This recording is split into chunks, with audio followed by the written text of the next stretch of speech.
Yeah,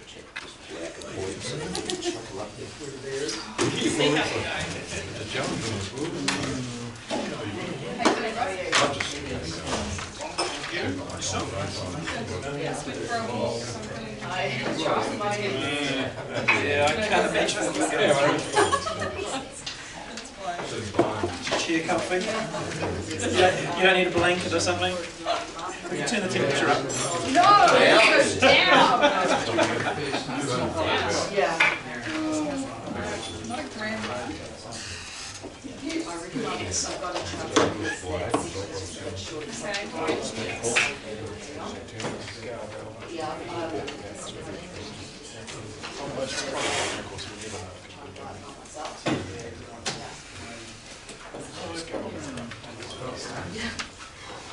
Yeah, I'm looking around the room, pondering everyone's techniques, what papers they're doing, how they're doing. What I've got is cold work, but it's not notebook. I wish I had that in small. Or if I had that as an Excel sheet and I could combine it with cold. I got it in small, but I can't read it without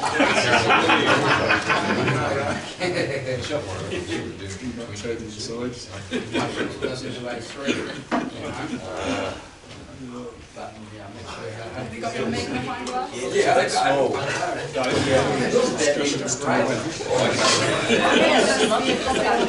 Was that? Oh, no, sorry, I was just saying. Oh, yeah, he's got one. No, we're already recording. We're ready to go.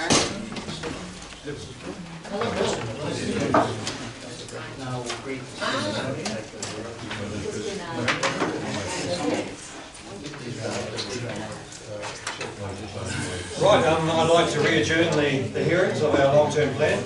Welcome everyone, and welcome back. Just have a apology. Councillor Keys has had to has got a family issue to deal with, so he's going to be an apology for this session.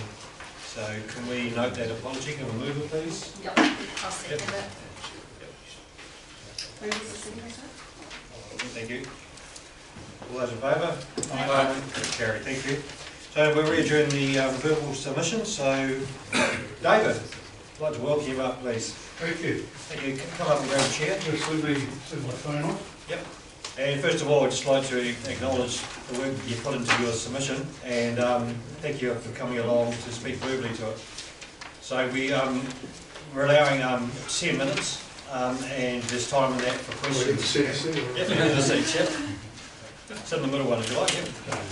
Happy there. So what do you know when 8 minutes is up, and then you have the opportunity to take questions if you like. Okay. Welcome. Thank you. Let me start by thanking all members of the Carterton District Council for the opportunity to join you today and address the long-term plan, and let me also say commend you for the effort that's gone into the preparation of the long-term plan. I feel a little bit nervous today. It's been a year or two since I've got in front of a crowd of people and public speaking. But also a bit nervous because some of my commentary might be a bit negative, which it's supposed to be constructive, but it might come across as a bit negative. I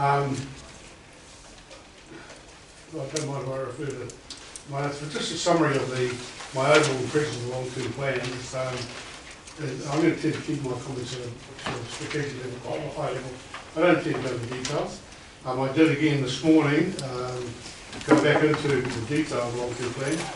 201 pages is when I popped out. And so I reverted back to what I might unkindly call the Reader's Digest version, which is the version that was put out for public comment. I don't have a background in council service. I haven't been on the council, but I do have a background. I reside here. I moved here from Hong Kong about 5 years ago in August this year. I've been in Britain for 5 years, so I'm probably not a local here. But I am a resident of Hawiki Road, and we'll come back to Hawiki Road later in my submission as a point of a specific point. I do have a background in government services though, and I draw on that experience in making some of my observations, and I have been involved in quite high levels at various jobs in terms of the delivery of public services of one nature or another. But we're going to strategic. What I felt was I didn't see a lot of evidence that was a strategic document, particularly the Reader's Digest version. It was quite graphic, it was quite appealing, but it didn't have enough substance for me to be able to give me a clear view of what the plan was going forward. And when I started to delve into the 201 pages, I got not confused but lost in a lot of the detail. And I'm quite sure a lot of your constituents won't bother reading the 201 pages. But they may be quite happy with that sort of abridged version. The popular document that set out your vision statement, which I read you, the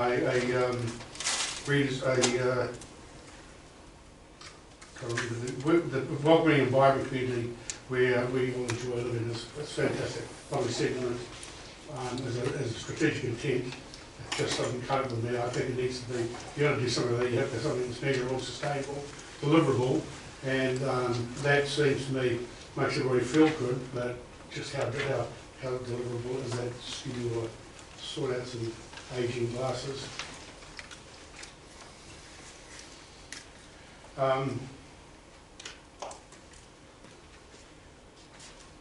I thought it was quite a comprehensive, particularly a 201-page document, quite a comprehensive expanded business plan. It wasn't strategic, and it didn't address, I think, one of the flaws in the plan. This seems to be, it's the Carterton District Council strategic plan, but it actually comes across to be the Carterton Township strategic plan, and it's very urban and not very rural. Even when I delve into the 2001 document, I don't see a lot of substance in the rural part. It doesn't seem to address, although I did find some references to it, some of the major issues that you have to, and I understand the backdrop in terms of preparing this, the central government initiatives that are coming at you, such as Three Waters, the RMA, reform, etc., all of them might create a level of turmoil that's going to be quite difficult for you to do any sort of comprehensive or detailed planning that's going to be meaningful in the longer term. I understand that, but I have the understanding, the impression that the long-term plan is accepted now. It's a 201-page document, but the other is a little bit of a marketing tool, and I don't know whether that's been unkind or not. Let me address the three issues that you raised in the public document. I think the relocation of the Ops Group to Dalefield Road and creation of car parks. I didn't see any substance to why there's a need for 100 car parks. But my underpinning concern there would be and this comes from my background, but without the benefit of any financial analysis, it seems very, very light, $900,000 to relocate, put the car parks and relocate Dalesford.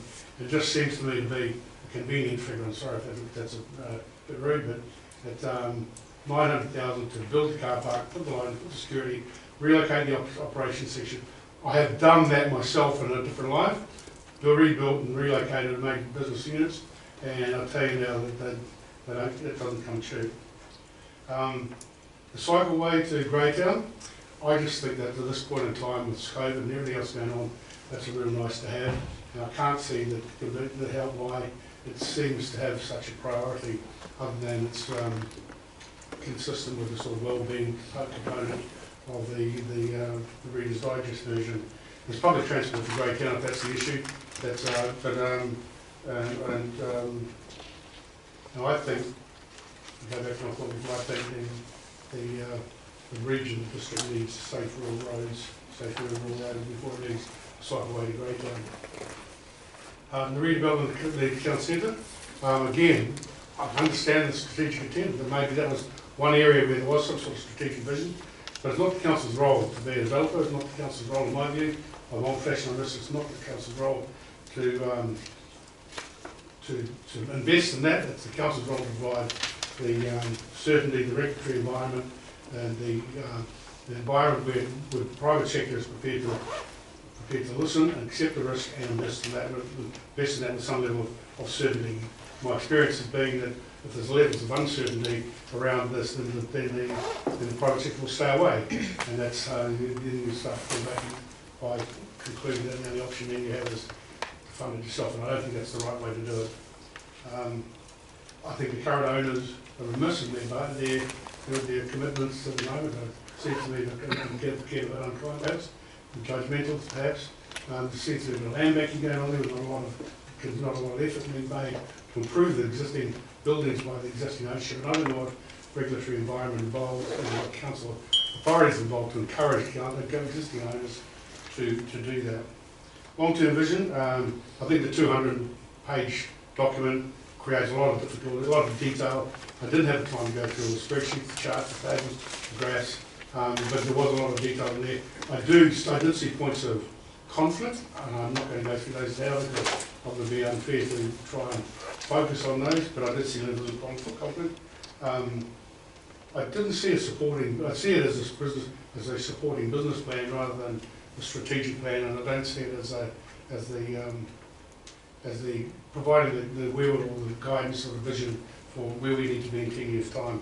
I didn't see any, I come from a private sector background, I don't see any private sector involvement. For example, I'll mention in a minute, you talk about the rebuilding of the council offices, etc. A very obvious option to me, from my background, is that you would use the private sector to develop that. You would take on a long-term lease with that, and you save the ratepayers risk of a large loan. $8 million is about what I think it was. I calculated now. Relocating the council offices at about 5.4 million. The private relocation of the car park and the office centre, rounded up to, I don't believe this figure myself, rounded up to $1 million. You got nearly $7 million worth of unsubstantiated, from what I could see from the document, unsubstantiated spend that you're asking the taxpayer, the ratepayer to come up with. And then, of course, there's separate to that again, contained in part in the 2001 document, 2,000-page document, there's the High Street development, which I saw a figure that talks about $8 million. Well, this clearly, in my view, is not a council responsibility. It's the council's responsibility to provide the regulatory environment, the investment environment, certainly to allow the private sector to come in, and the owners to do something with those businesses that are currently, for whatever reason of their own, are currently not prepared to do. Let me just finish on Hoiki Road. I am a resident of Hoiki Road. I've been on there 5 years. I've seen traffic increase on Hoiki Road dramatically in 5 years' time, and the council quite rightly. And 8 minutes. Okay. Can I just finish off? Yeah, got to do that. Okay. The council quite rightly approved some development at the end of the road. I've heard no opposition from anybody on Hoiki Road that said stop the development. What I have heard from people on Hoiki Road is it's a dangerous road now, and it's going to become more dangerous because of the lack of maintenance and frequently the speed that the traffic is speed. That is a 100-km/h road, which is crazy, and the under-maintenance of the road. So I think there are three things that come in. It's dusty, it's dangerous, and there's a lack of development there. I note, finally I note that through the 2,000-page document, I didn't see one. I've read somewhere that unsealed roads about twice the number of sealed roads, so about twice the amount of unsealed roads sealed road. Not one mention anywhere in the document of any intention in 10 years to seal a single road. And I think that's a grave error. There is a need to consider safe roads, unsafe roads, and a need to seal roads that are in need of improvement. Hoiki Road is dangerous, dusty, and needs development. I'll finish there. Thank you very much. Questions? Yes. Questions? That would honour. I just got a question. You referred to $8 million for the town centre. Was that to do with the Broadway redevelopment? Or? That, as I understand, was the main High Street development, redevelopment. Okay. No. From what I understand, there's none of that in the long-term plan. Okay. Yeah. Was the 2001 document the long-term plan document? Yeah, absolutely. I call it the Okay. 2000. No, it was a 201. 200. Oh, sorry, you're saying pages. 2001, and I was You're catching 255 5 pages with the infrastructure strategy, but the page number was just 201 right the way through it. I got up to 201 and then it kept on repeating 201. Yes, that's right. Yeah, sorry, I thought because you said 2001 document, and I'm sorry, I thought it was referring to a previous long-term plan, especially when you mentioned the 8 million. Yeah, that was a cool thing from a few years ago.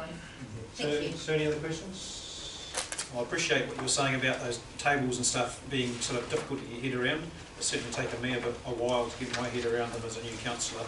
But the stuff that's in those documents is very, very prescribed what needs to be there. So some of the structure of it is kind of set upon us through the Act, rather than something that we contrive ourselves. So yeah, but I appreciate that they can be difficult to read through. Well, it just, the 200 plus pages, it's not just difficult, it's time consuming, because you've got to get into those, you've really got to, one leads on to another, leads on to another, you've got to understand the Well, more. welcome to our picture. Yeah. Do you want to be a councillor? Yeah. So we basically spent a year on that, putting it together with management. I just want to acknowledge the points that you raised, and as we go through deliberations, we will be talking about those. Some of those have come up on other occasions, and just give you the reassurance that we will be discussing those, and they will be influencing our decisions, or we will be deliberating on them. Yeah. So thank you very much, David. Very much appreciated. Best of luck with your future deliberations. Thank you. Jason, sorry, we dialed him now. Is that Jason now? Right, okay, Jason's going to join us via Zoom. No, we're not actually going to bring them down. Oh, okay. You might have to be very quiet. Yeah. And we did a test run. We did a test run before and it worked. So. Hi Jason and Jill. Are you ready to do your push-up?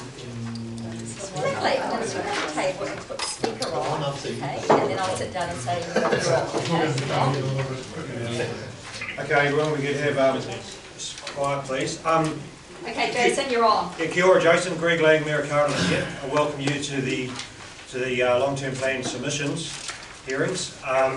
Yep, we really like to thank you for your submission and also being prepared to give us a verbal submission as well. So what we're doing with everyone, we're allowing 10 minutes and we'll let you know when 8 minutes is up, and it'd be good to sort of curtail it there and then we can ask questions if need be. But the floor is yours. Go ahead.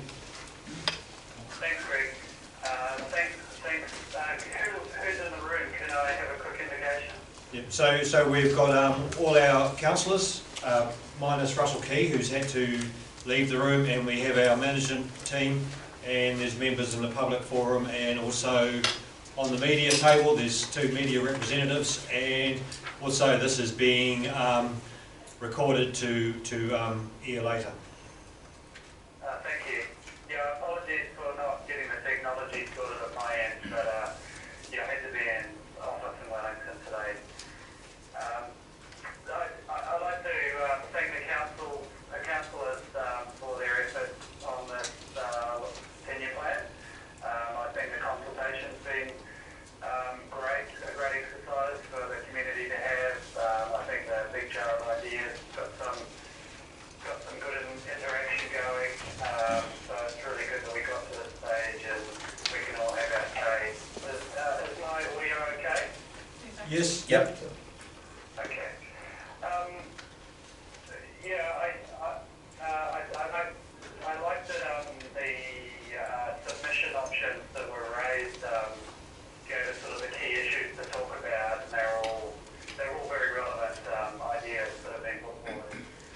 But I feel that the big one behind it all, which wasn't consulted on, but I guess it's not normally the habit, is our level of rain. And my question is, why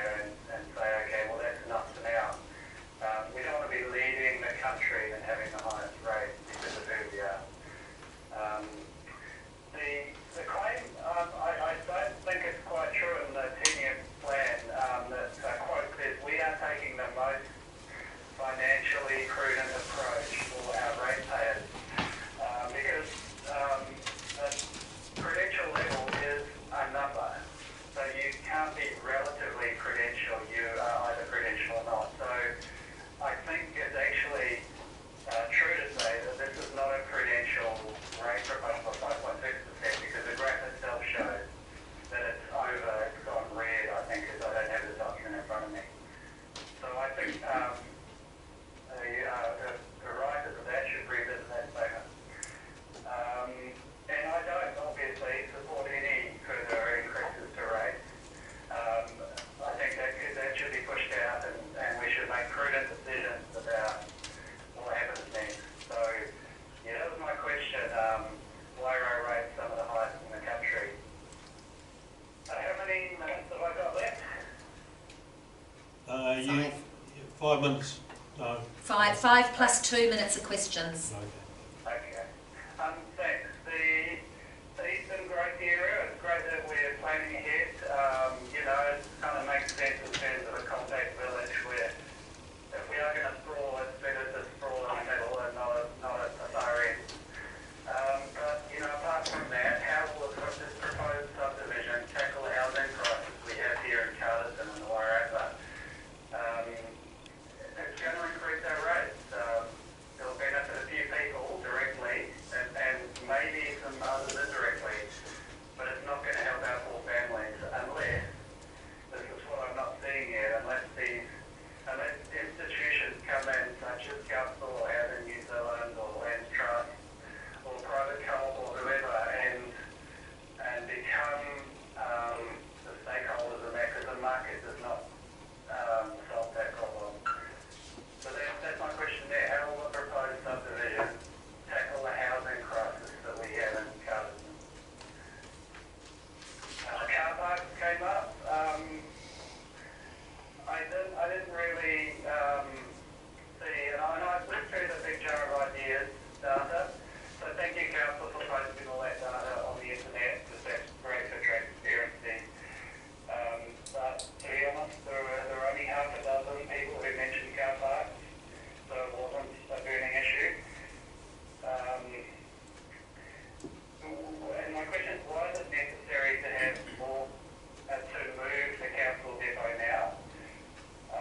Because financially, I think we could say the optimum time is where the net present value of maintenance and refurbishment on that current facility exceeds the capital cost of building new in a different location. So if you do that analysis, you may find it's not next year that it's financially optimum to do, but future time. Traffic analysis, I think it's worth doing some traffic analysis. I've personally seen quite dangerous driving behaviour at the exit of Holloway Street onto State Highway 2, where people cross the southbound lane, either going in or coming out, and adding more car parks is not going to make the problem less dangerous. I'd like to know exactly how many car parks we need, because I don't think that's been quantified. So my underlying question there is, why is it necessary to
Yeah, thank you.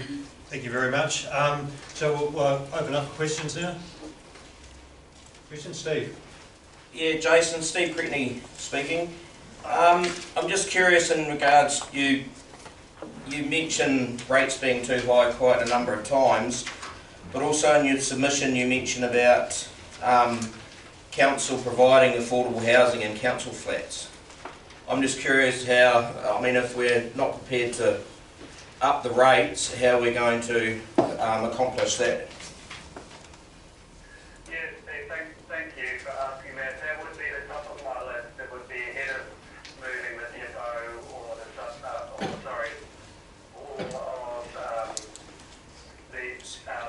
path. Thank you. Thank you. Any other questions?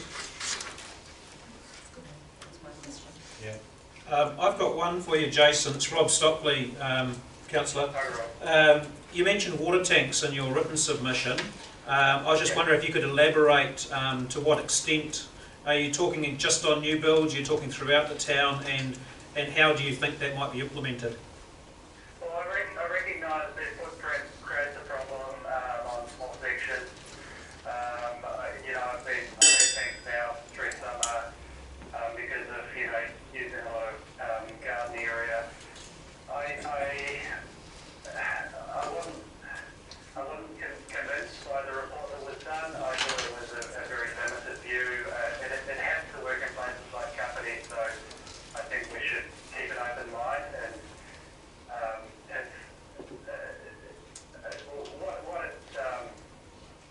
what it seems to be is that the solutions are there and how it could work practically. But I think the resistance is more the perception that it will make development harder, it will put people off, it's not the look that we want. So I think we have to get over that. Okay, thank you. Thank you, Rob. Other questions?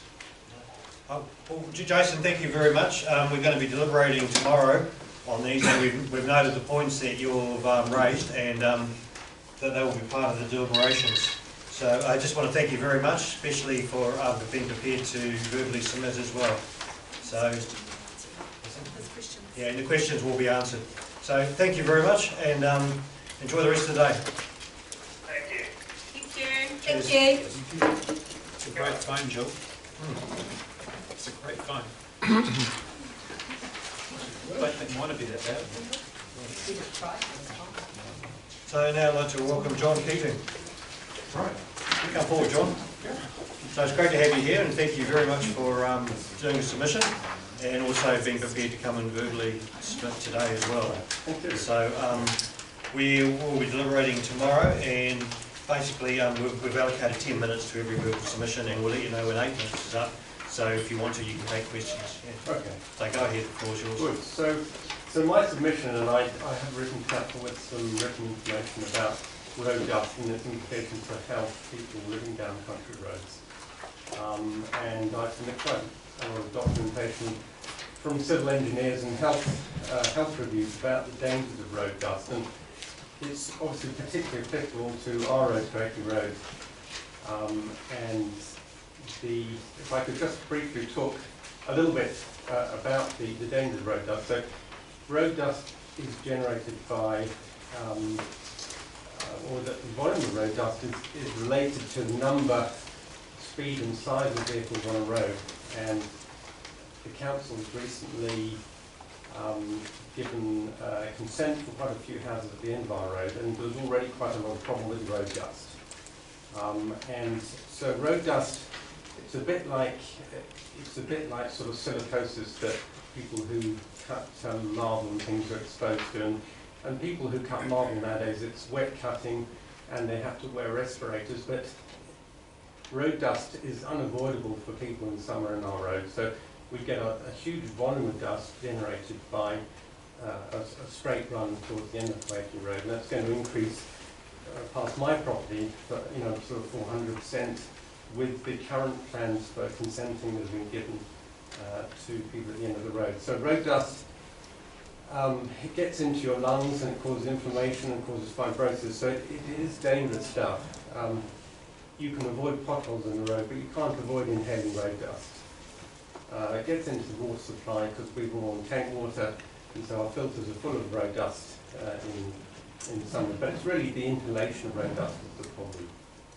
And essentially, the problem's going to increase exponentially as there's building at the end of our road, and so I think it should be a consideration by the council to tar seal the road. I realise there are some people in our road who haven't expressed they don't want it tar sealed, and the reason for that is, including a neighbour of mine, because he's worried about people booming down the road and so on, but he doesn't actually live there, he just farms there, so he's not actually exposed to the dust problem in summer. And it is an issue because I've stood on Fensham on the zigzag track, and if you look over west down our road when somebody drives up, there's a column of dust that will stay in the air for 3 or 4 or 5 minutes. So it is a real problem. And the other issue with the road is that there are quite a few dwellings very close to the road, and so I think now for when we're consenting, probably houses wouldn't be built as close to the road as they are on an unsealed road. There probably is there's a distance where they, you wouldn't be allowed to build right up close to it. But in days gone past, a lot of houses there are very close to the road. So, well, thank you. Questions? I've got a question. Since you've been there, have you noticed a considerable change in traffic volumes? Well, I live towards the end of the road, so yes, there has been an increase. I've been there 12 years now. There has clearly been an increase in traffic volumes on the road. But what's happened is because all the consents have been made at the top end of the road, so everybody in the road now will be exposed to a big increase in the volume of dust on the road. In days gone by, and that was a Wairarapa thing, people used to use motor oil on the road to deal with it. And, when you think about it, it's not actually probably not a terribly bad idea, but it did deal with the problem. So the farmers who've been here for generations told me it was actually effective. Now, I'm not suggesting that the council condone that particular practice, but it was a sort of a practical way of getting around the problem. But it's significant. And the problems you perceive, or that you express, do you perceive them to be across the whole district on middle roads? Well, yes, where there are, but I guess we've got a fairly short road with quite a large number of houses now going to be on that road, so it's going to be, it's young people. There's a family with 5 young children who are homeschooled 2 doors down from me, and they live about 3 metres from the road. So yes, it's a real issue. A country road surrounded by farmland, that wouldn't be an issue. But where you've got a lot of residential properties very close to the road, clearly that is a health issue. Yeah. Okay, thank you for expressing that. Yeah, question, just you mentioned that speed has an effect on the amount of dust. Right. Do you think that just changing the speed limits on some of the gravel roads will solve the issue, or does it require additional either sealing or... No, so it wouldn't solve the issue. So the volume of dust generated is related to the size of vehicles. So everybody in rural property has double cab utes, that's just a way of life. But and speed. Speed is part of it. It certainly wouldn't solve the issue. It's the size of vehicles, the speed of it, and also the volume of traffic on the road. Those are the 3 things that generate the whole volume of dust. But and of course, then during the construction phase of all these houses at the end of our road, there are going to be some, very heavy lorries going up and down, trucks going up and down all the time, and that's going to generate a huge amount of dust. But that's a short-term impact, relatively short-term. But Did you have an opinion on the level of speed that should be on that road, or roads in general? Not particularly. The speed is an issue, but it's not going to solve the problem. The only thing that's going to solve the problem is actually seal the road. And I'm asking the question because I'm currently on the committee along with South Carterton District Council in Russell Keys. Yeah. We're currently reviewing the speeds across the 2 districts. Yeah. I mean, what I'd say about speed is, one, yes, speed has been shown by the mechanical engineers to be associated with dust, but with more dust. But putting in speed limits is one thing, enforcing it is something entirely different. And so, you know, do you want to solve the problem? If we really seriously want to solve the problem, we should think about sealing the road. That's, yeah. I mean, yes, it would reduce the volume of dust if you had everybody, but I mean, is it going to happen? No. Thank you. John, can you tell me how many houses are up that road at the moment and what it's going to increase to after the subdivision? Well, the total number of houses I couldn't tell you exactly, but in terms of that, just from my look, it's not about. Past my house, there were previously 2 houses. Now I think there's going to be another 3. Somewhere between 3 and 8 houses, so you know, a 400 to 600% at least increase in the volume of traffic right past my door. But yeah, it's a fairly short road with an increasing number of consents on it. Okay, thank you. Lovely. Getting short of time, but you go ahead. Yep. I'll say one. Oh, okay. You mentioned about sealing roads. It's probably you think is going to solve the issue. I guess I'm not opposed to that per se. It's the cost is the main the main factor. No, absolutely. And right across the district, that's really what it comes down to. Yes.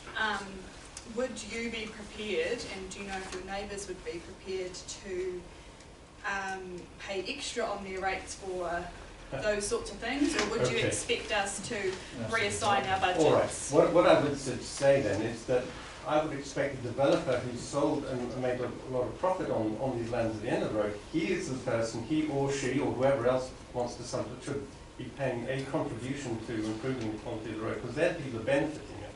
Nobody else in Hackney Road is benefiting apart from the developer. I'm certainly not against people developing land. People need houses to live in, and that, you know, there's a problem nationally and locally about that. But I think the infrastructure has to make it safe for people who already live in the road.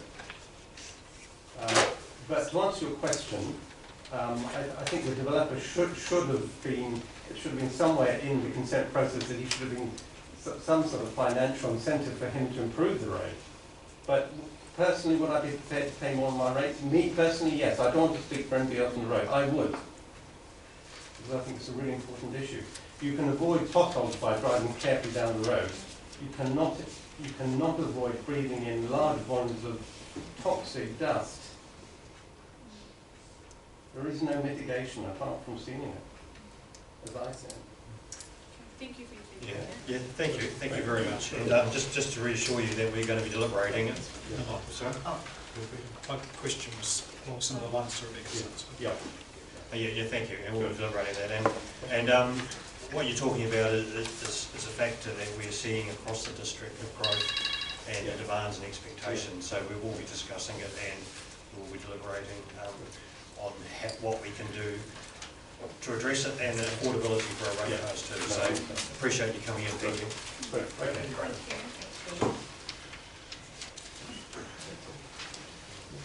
Okay. Next up is Murray Burns. Kia ora, Murray. Thank you for coming along. Really appreciate you taking time out of your day to come, and also putting a written submission in and addressing us verbally. So we're allowing 10 minutes for each submission, and of that, we'll let you know when 8 minutes is up, and there's time for questions if you like. All right, okay. But thank you. Well, thanks for the opportunity. You know my name. I've been a resident here in Carterton for the last 10 years. And prior to that, my professional career covered both the state sector and the private business enterprises.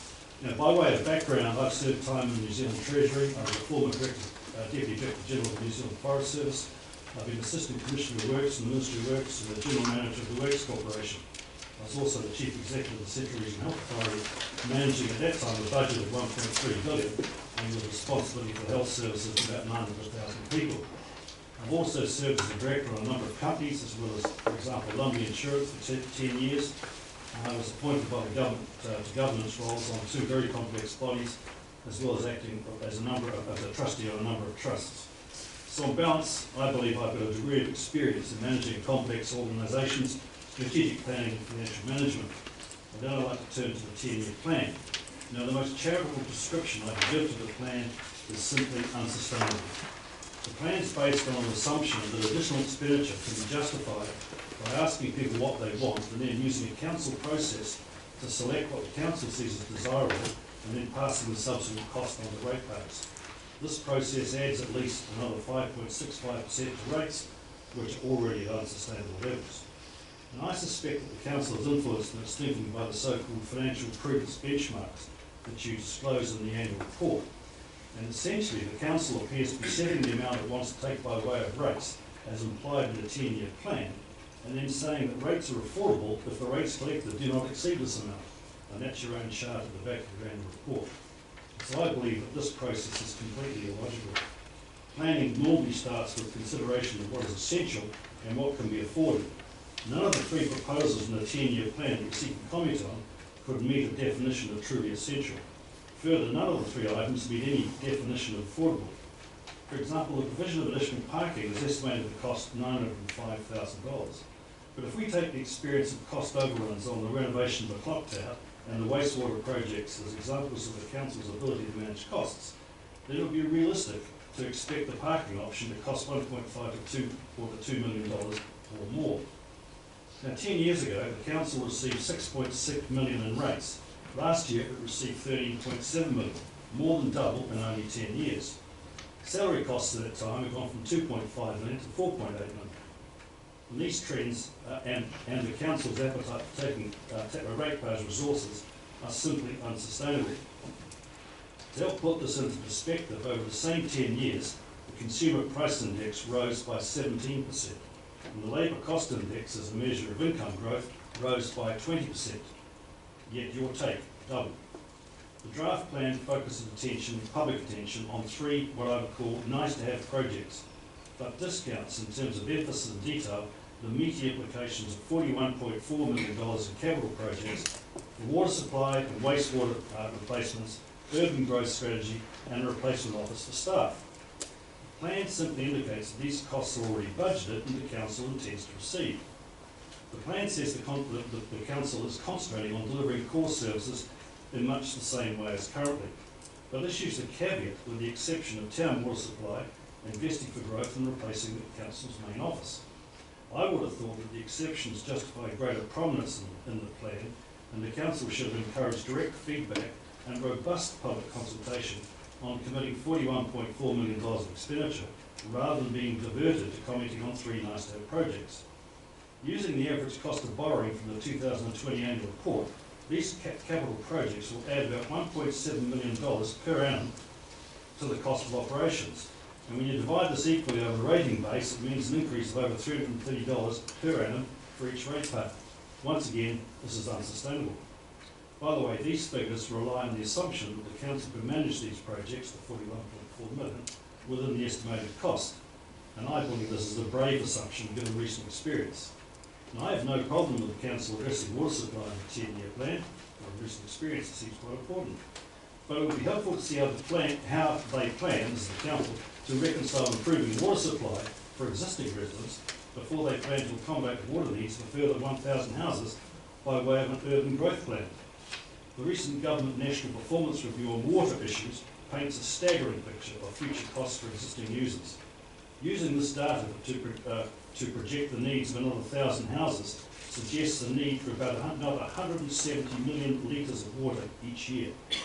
Does the council have any idea where this water will come from and the cost of supplying it? I can't see anything on that. In summary, nice-to-have projects are great if you're flush with funds and able to splash out on nice-to-haves. Nice-to-haves are okay after you've met performance standards on all existing responsibilities and have ensured infrastructure is sound and you have spare cash to invest. The draft plan does not pass this test. So it's a great concern to me that this council projects an era of affordability for nice-to-haves when the community faces the highest rates in the country and the real prospect of heavy and ongoing increase in rates each year over the next 10 years. So I conclude by saying again, once again, this plan is unsustainable. Thank you. Thank you, John. Well presented. Murray. Oh, sorry, Murray. John was the previous. Sorry. Sorry. Yeah, thank you, Murray. That's a great presentation. So, open up for questions.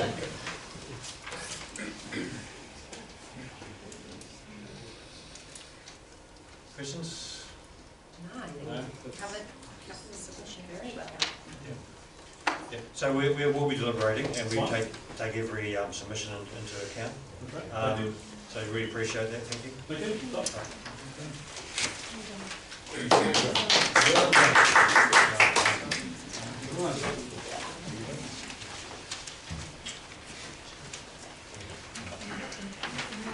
Nick, would you like to come forward?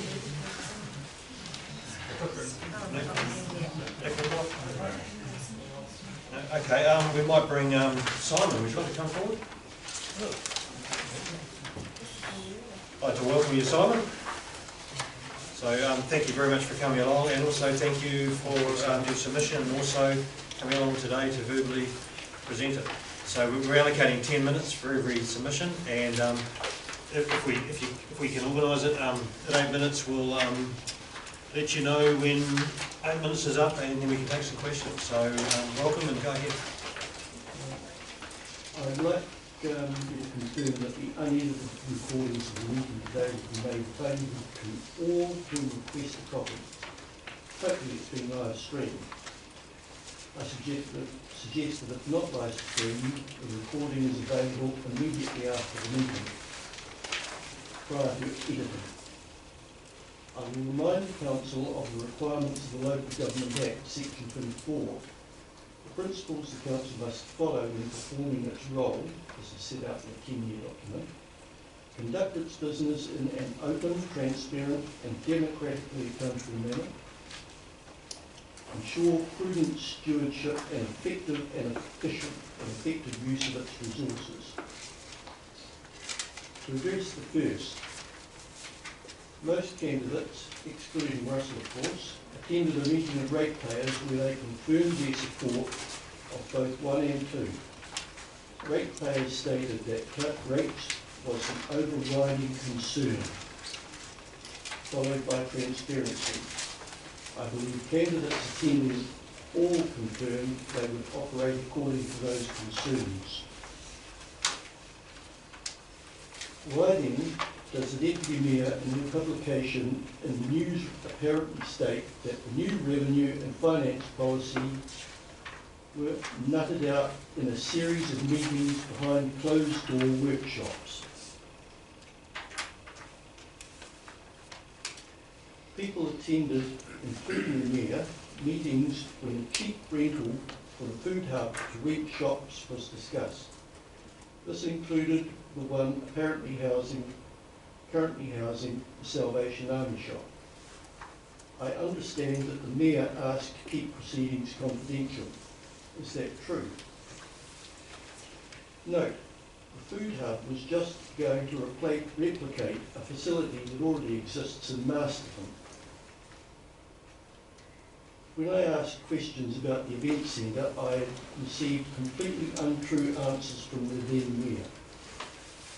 Also, the first set of figures from Council appeared to support the deception.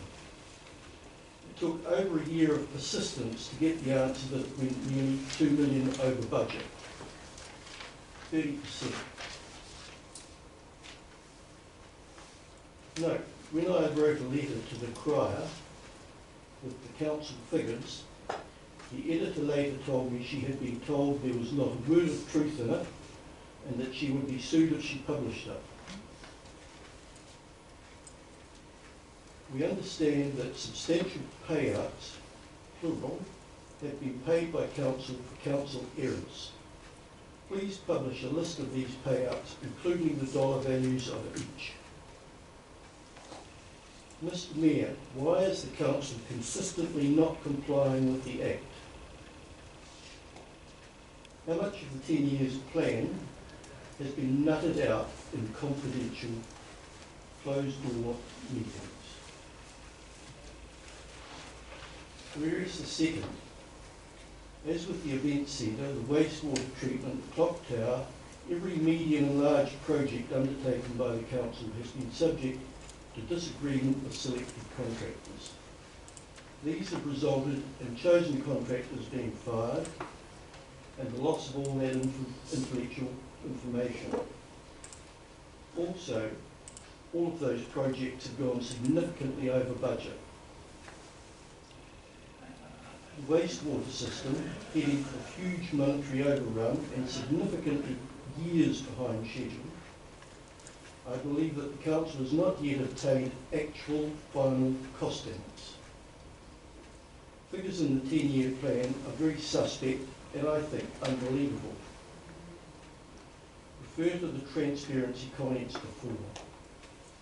There is no way the council can assure ratepayers that planned costs for this project or others will eventuate.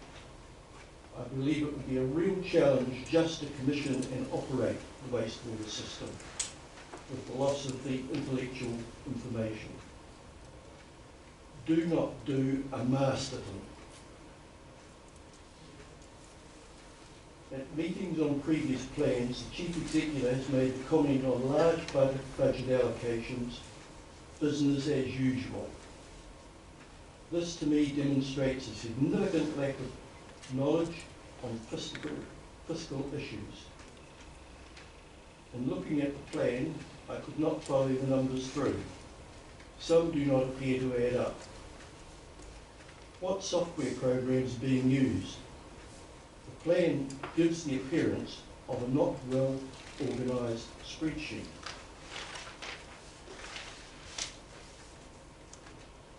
An example, on the balance sheet, debtors show a movement from 5.1 to 3.2, sorry, 5.1 million to 2.3 million.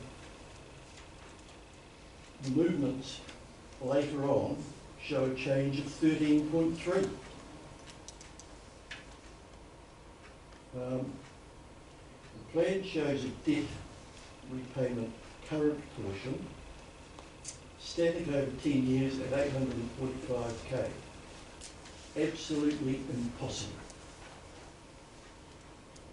The plan is based on an assumption of 0.9% interest over the next 10 years. Absolutely unrealistic. Why was this rate not realistically assessed? Other councils have. I'm worried about an increase in the rate shown from 1 year 14.0 to 15.1. No wonder we're at the top rates increase for the country. Mr. Mayor, why on this subject are you published as saying, apparently flippantly, that we are good at getting first? How do you obtain receipts from rates of 11.6 million from rates of 14 million for the 2021 year? Was the mayoral car a very contentious issue at the time, sold after the election? If not, why not? We are led to believe that we now have a deputy mayoral car. Is this true? If it has not been sold, please publish a list of the users and the mileage for each on a monthly basis since the last election. The Deputy Mayor was published as saying that she earns $18,707 a year. Is this true? What is her salary? What other remuneration and reimbursements does she receive from Council? At a council planning meeting, one councillor, still on council, made a statement to the effect that people who are asset rich and cash poor should do the other. They must pay their rates whatever. I totally disagree, as I hope Councillor Della does. I believe that ratepayers are not happy with the cost plus mentality the council has followed. 2 minutes. And is demonstrated in the plan. Are you happy to take, you want to carry on, Simon, or shall I take questions? Ratepayers are not happy that while most suffered financially under COVID, council staff were paid bonuses. Once again, why is the council not complying with the Act? Council has a prime opportunity to appoint an excellent new chief executive officer, one whom has a proven history of sound fiscal management and a proven record of running a well-performing organisation. I venture to suggest they should look for a candidate who has not spent their working career in central or local government, rather someone who has experienced the real world. Real key performance targets, measurable, should be set for all management. If projects go over budget, people's employment should be at risk, like the real world. Last time I made a representation of the council plan, I was promised answers to all my questions. I received a couple of paragraphs of what I can only describe as gobbledygook. Please answer questions truthfully. Just about coming 1.5 million for new council change should be shelved, and the shifting of the operating centre should be economically justified prior to action. We do not want land given away for $1. Well, that was a good timing. Bang on 10 minutes. So thank you, Simon. It's good to see you, like always. And I just want to conclude by saying that we were deliberating, and your questions will be addressed. And also just to confirm that we are open and transparent, hence the situation here where you come to present like this. And it's for the community to experience. So thank you for coming along. I don't think people would agree with you, Greg. May we have, or will you share your questions with us so that we can respond more fulsome? It'll be on the recording. Just do you have a paper copy that we could possibly circulate for us councillors? It'll be on the recording. Okay, Okay, thank you. We'll get someone to transcribe it. Nick here now? Right. Molly's not here yet. She might be here till 3:30 because she's coming after school. Coming after school. Okay, so what we'll do then is we'll wait for Nick to arrive, and in the meantime we'll carry on with going through the written submissions.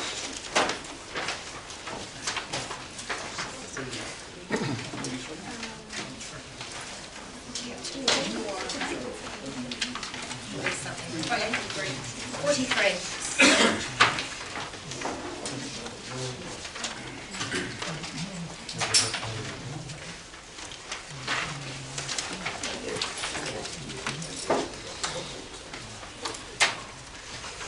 Oh, sorry. There's more general.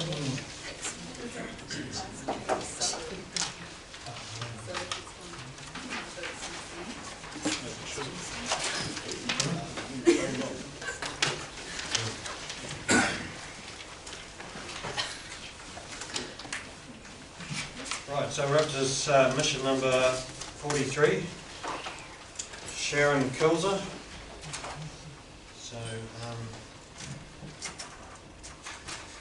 wanted to be taken from this one.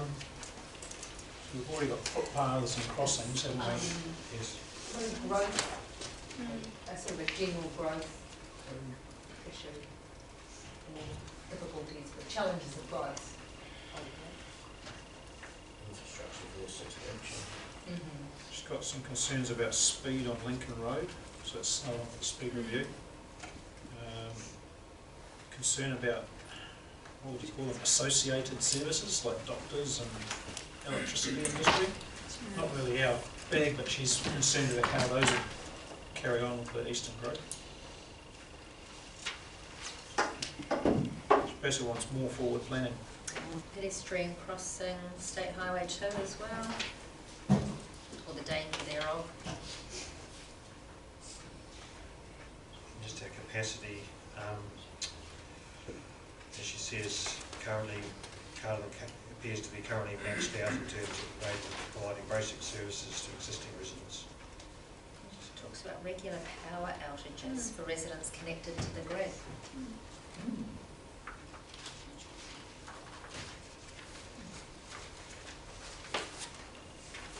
Okay, so we've pulled those out for the deliberations. You comfortable with that?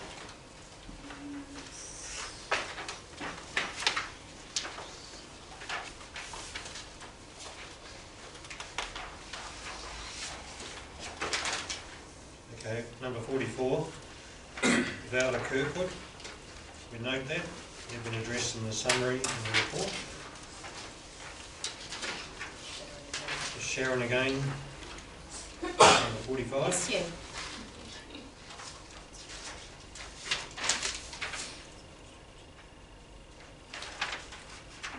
Infrastructure concerns.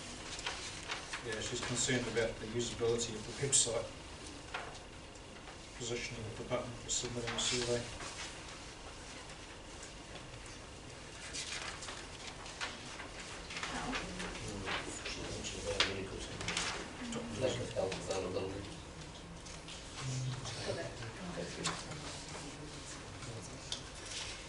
Okay, comfortable with that? Yep. Okay. Thank you. Number 46, Martin Higgins.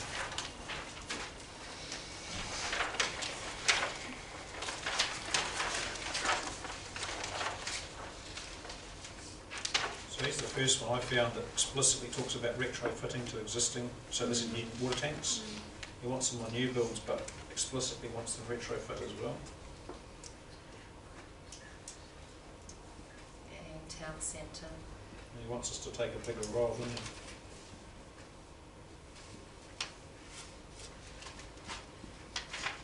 Any other points to play there?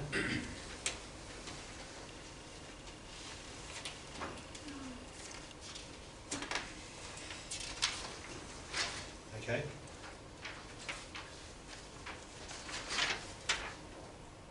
David Campbell, you heard him. I think there's more detail on other, he's got another couple of submissions, so I think Yeah, there's more detail on the others. Okay, we'll address the other ones then, yep. Richard Willington.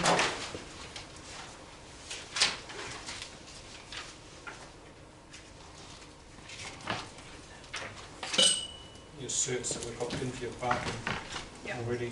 That's on board. Yep, so they'll go through the car parking discussion. Yep. John Bridge has been addressed in the report. Mayor Wilson the same. Kendall Harper. Town centre.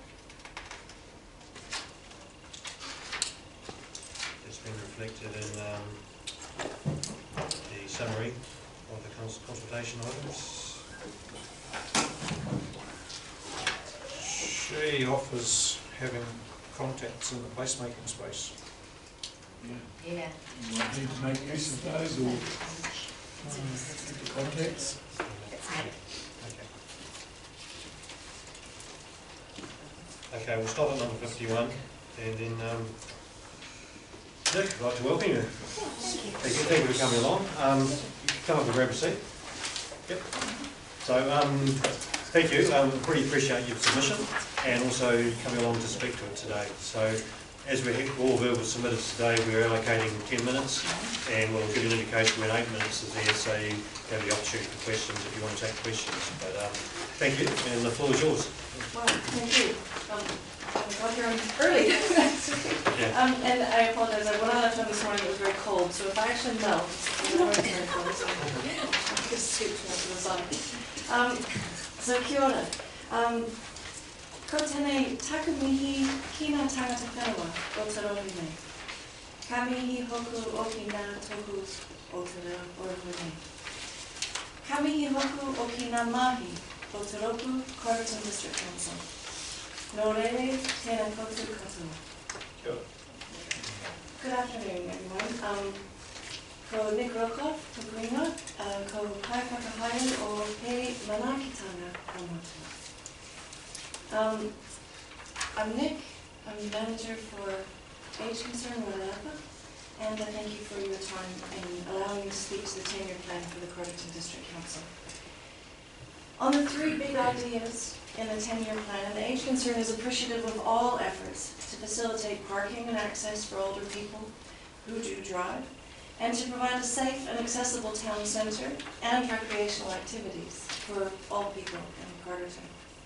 How this is done in terms of funding rates, options, is really a decision for the residents of this area, and we do not have a position on that. But I would like to step a little bit sideways.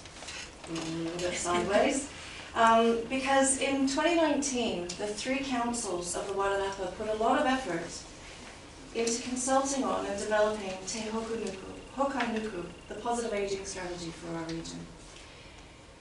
It reaffirms the Council's commitment to value and to look after older people and to enable people of all ages to actively participate in community activities. The work of Age Concern is also very much centred on older people living valued and connected lives.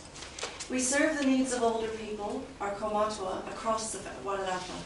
We provide people over the age of 65 with opportunities to make connections, because many of our newer members have recently retired to the Wairarapa and come to us looking for those sorts of opportunities. We also meet older people, our kaumātua, where they are, providing services, support and activities that they ask for. Of the 6 goals within Te Hokai Nuku, Positive Ageing Strategy, I'd like to remind everyone that Goal 1 is for community and health services to support older people's well-being. When I read those words, older people's well-being, they resonate deeply within me because that's obviously the work of what we do as well at Age Concern. And we currently reach between 200 and 300 people a month with our health promotion programs, physical health and mental health, by convening activities and events including fall prevention, exercise, monthly adventures, and coffee mornings across the Wairarapa, where monthly speakers promote good health, healthy living, and healthy aging. We promote road safety, we support people to work through their post-driving decisions, we provide accredited visitors to people who are no longer able to leave their homes. And these volunteer visitors often turn into very strong friendships. We also provide essential support to older people in kaumātua who might be experiencing any of the many forms of elder abuse and neglect. And we have increased our capacity to raise awareness with all corners of our community in the Wairarapa on the first signs of abuse. Each member of our team participates in an outreach roster, whereby we have monthly presence in community centres and libraries in Carterton, Greytown, Featherston and Martinborough. And we hope that by bringing our services closer to people who might not be able to travel to us in Masterton, we can encourage questions and provide support to people that don't currently engage with us. As you well know, last year's data told us there were 10,735 people over 65 in Wairarapa. That's about 22% of our population. And this is growing continually as more people, like myself, realize the many advantages of retiring here and aging in Wairarapa.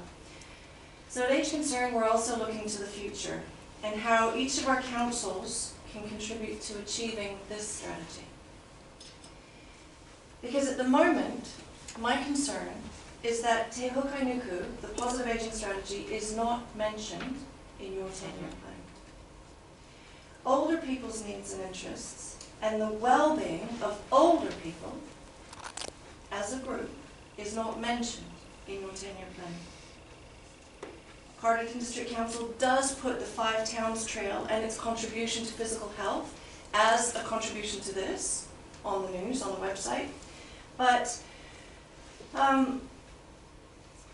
my feeling is that my sense is that the resources and the implementation plan currently in place to deliver this strategy are modest, to say the least, and possibly quite inward-looking in terms of allocation of a part-time person on a short-term contract and internal training for staff, which is all very important. But it's our aspiration and our request that you look up and look around.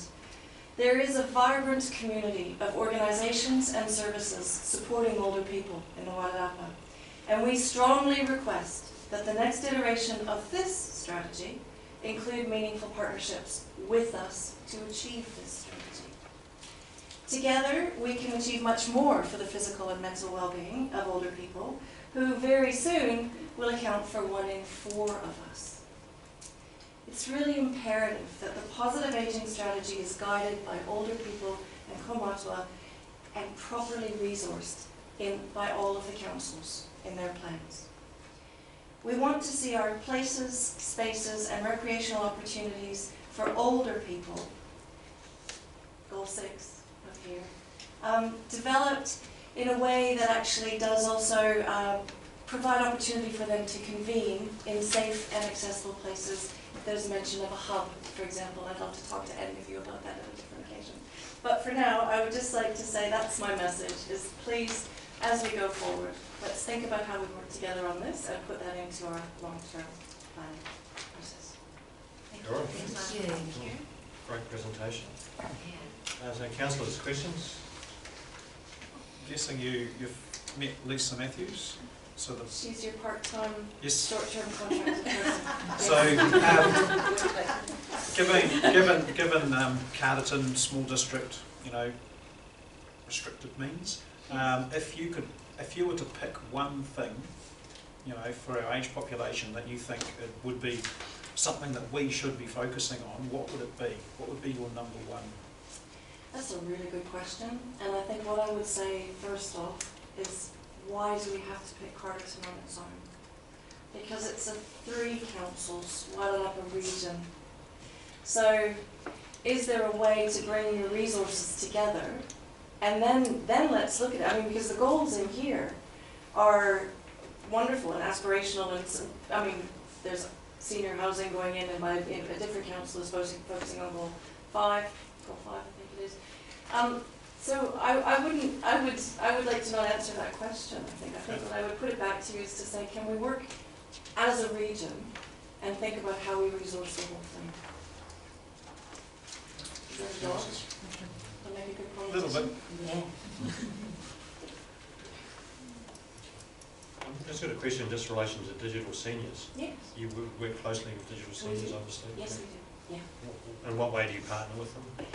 So at the moment, they're running a home-based pilot program for people who are digitally isolated and not able to leave their homes. And so we have, through our magazine, been trying to help them identify the appropriate candidates to take part in that actual pilot. Because if it will show that the benefits of having someone come into a person's home over a 6-week period to keep reinforcing the messages about how to use tech.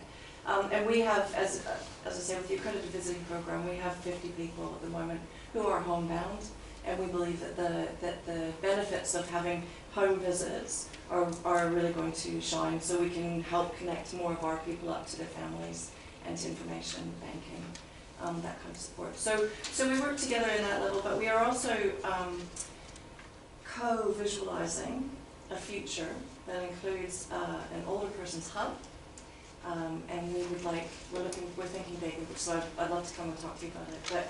But we're looking at having a place where all of the services that are currently run in people's basements, or from their dining room tables, Stroke Foundation, Blind Foundation, these places that don't have the resources, we can bring them together into one space, and older people can come, but also, and then access digital seniors, and access board games, a library shelf, some coffee machines, but obviously that has to be in one of the 3 places of the Wanapa.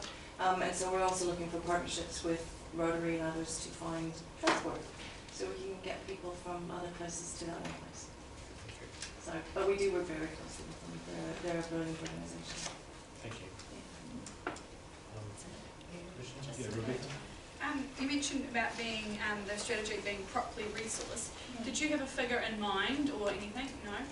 I don't, and I guess again I would like to, to really cost out some of the goals in here. Was that work done when in 2019 I wasn't here and I wasn't part of that initial planning? I know the implementation plan for this is, as I say, it's quite modest, and I recognise, I'm from South Wanapa, the budgets are small here, and I get that, and decisions need to be made, but I don't know, and I would say that maybe that's something that we can look at together, and look at what the resourcing requirements are, look at what our funding options are, look at what your funding options are, and find a way. Housing is not something that's going to be coming cheaply for anything, but some of the other things in here, I think there are some quick wins that wouldn't cost, maybe tens, not hundreds, thousands. Thank you. Rob? Does age concern access central government funding to any significant degree? To a very significant degree. Ministry of Social Development funds us for elder abuse awareness and neglect program, and that's our main focus and our main focus funding. We're also funded by the DHB for our health promotion programming, so and private grants. Yeah. Are you aware through your networks connections of any other council that's, I guess, leading the way or best practice for councils of this size in terms of partnering with the strategy? I think, if my understanding, in the Waikato, in Hamilton, there is a strong partnership behind their strategy.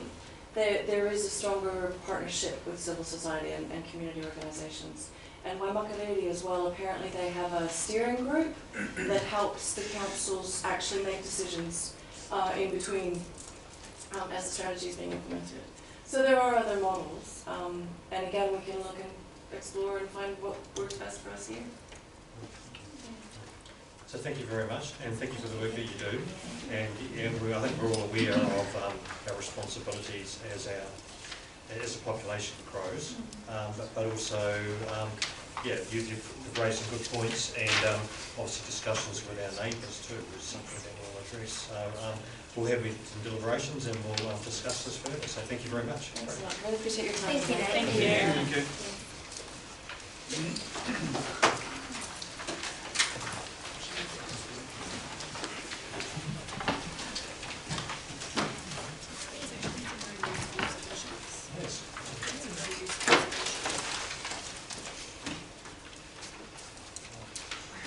So the only verbal submission we've got left is Molly, who's going to be here at 3:30.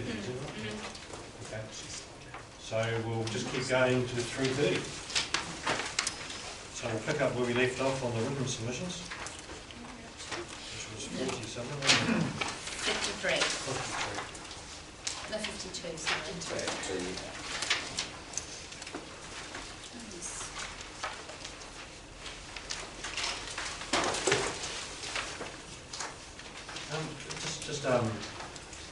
Just clarify things so we're all comfortable. I mean, it's great to have you here, Dale, and it's great you asked a question. Just obviously you can't get involved in deliberations, but are we comfortable to have Dale sort of work through this process with us, or is that something that's... Dale can participate in deliberations, he just can't vote. Can't vote, yeah, okay. So that's great. Well done. Thank you. So I just needed to clarify that. That's good. Okay, so number 52, Michelle Gray. Now Michelle was going to come and verbally submit, but the last minute she was unwell and wasn't able to come. But the submission's there. I think both those issues are already on the board. Yeah, I spoke with her in person, and it was footpaths particularly between the CBD and Carter Court was her bugbear, which is already on the board. Okay. You happy with that? Yep. Okay. Number 53, Ron Markham. Recycle, reuse, reclaim station.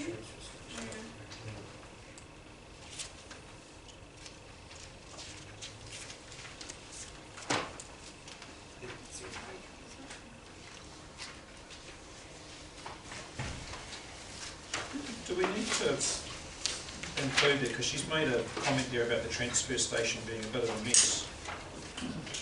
Is that something we should deliberate separately? She's suggesting that a reuse, recycle facility might make the transfer less of a mess. It is a transfer station after all. Yeah. Well, it's the composter. It would cost much more to deliver, so... Right. Okay, so we don't need to... It is a LTP consultation. I mean, it is a matter for you to deliberate on, because if you want to do that, you have to make that decision for some funding. Yeah. So we'll have that as an argument. Thank you. Just on that, the transfer station is, so the layout and the structure of the transfer station is the contractor, not us. It's our transfer station, how it's operated for us. Okay. Right, number 54, Penny Taylor. Tight stuff now. I would like to move that we... Well, we've got plenty of steam down at Wainoa. Close the refuse station and start another one. It does sound good right now. Definitely nice to have, isn't it? She also mentions that the rubbish and green waste collection should be free or partially funded. we could revisit the decisions we made around the funding there. And we can make a note of the development in the town centre too, that that's an opportunity for someone in town if they Thank want you to for set up coming. an advance. Thank you.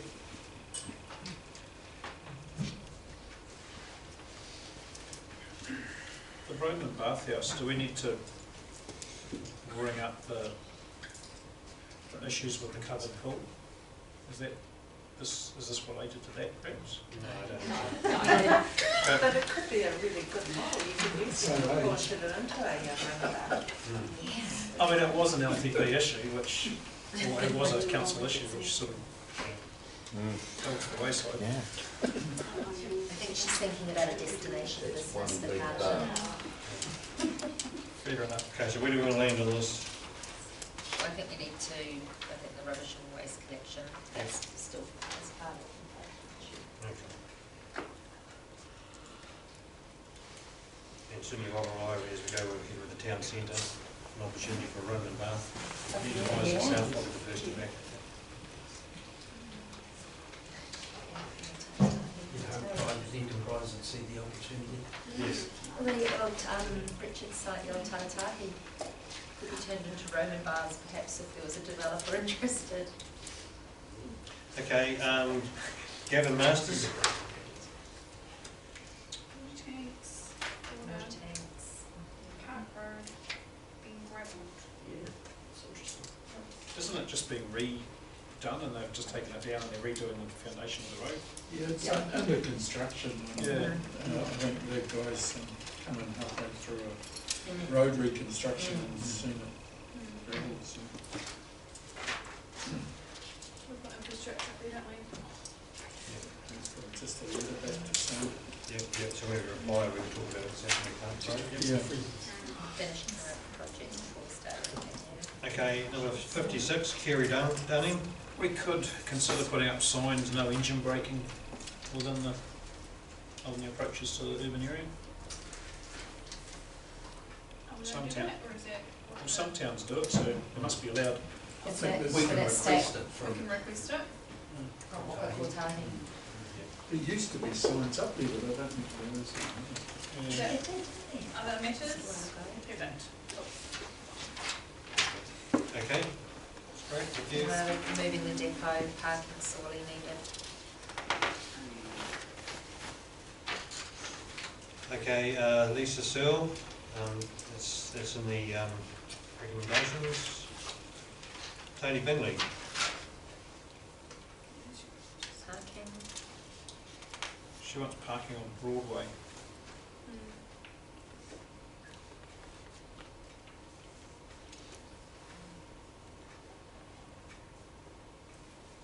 Should we have for Rob?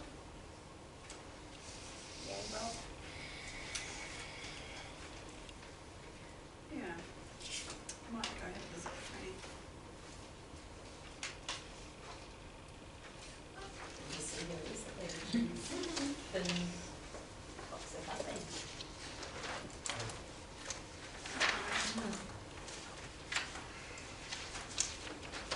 Okay, so what do we want to pull out of here? There's the parking. Parking, not happy with the parking next to the centre.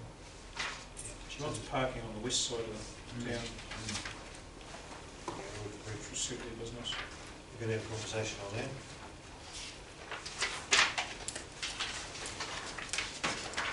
And we can address your other comments in the reply. Okay, 59, Kimberley Bingham. Those are those. We'll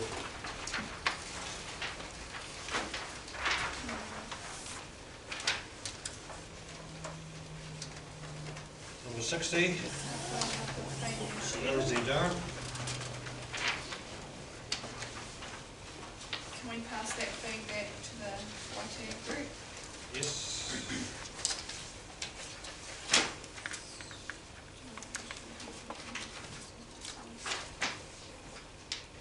Car parking, yeah, so that's already up there. And also we will reply to it, note the, that what's happening at the town centre in relation to that. Well, not, we're way we're perceiving it now that not so many buildings will be demolished. We're just addressing that.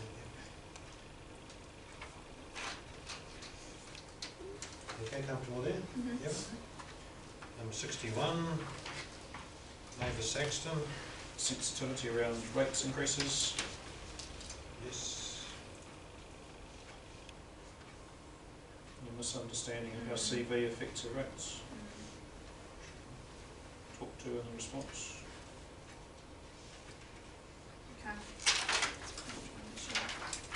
Okay, those, yep, those. Number 62, Bypass. Paul Nelson. Traffic, right?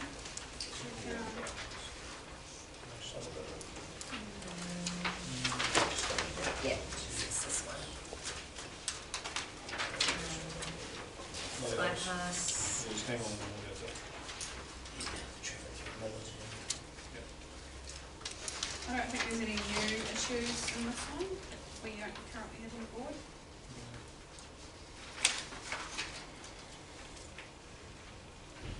So everyone's comfortable with that?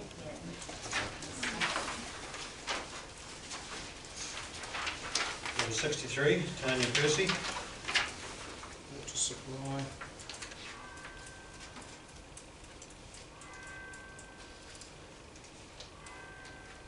No, what if the whole of the town was around? We've got water restrictions on there actually. Pardon?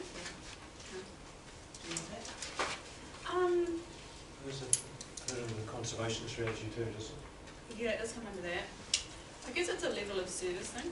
Yeah, it's a symptom of a Or what we think is acceptable as well, because like Rob was saying before, watering your grass all year, all summer, is that something that we actually should be providing for? I don't know. No.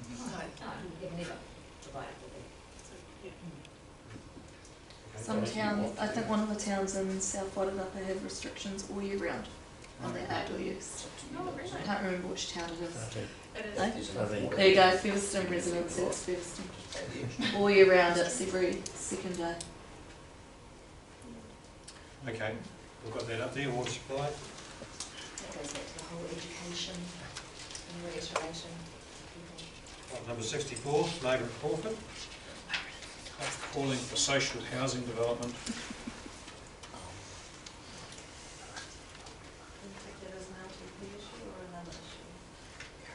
It's not some, well, I guess we can consider it and then not, yeah, no, we should probably deliberate it. Yeah, it should be part of the deliberations.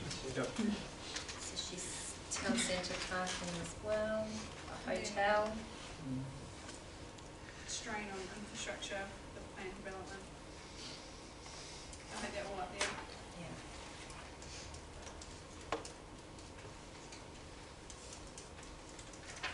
Yeah. Number 65, GNC Cousins. Rates down, bypass. And the water tanks. I'm suggesting you to pay for the 5 towns.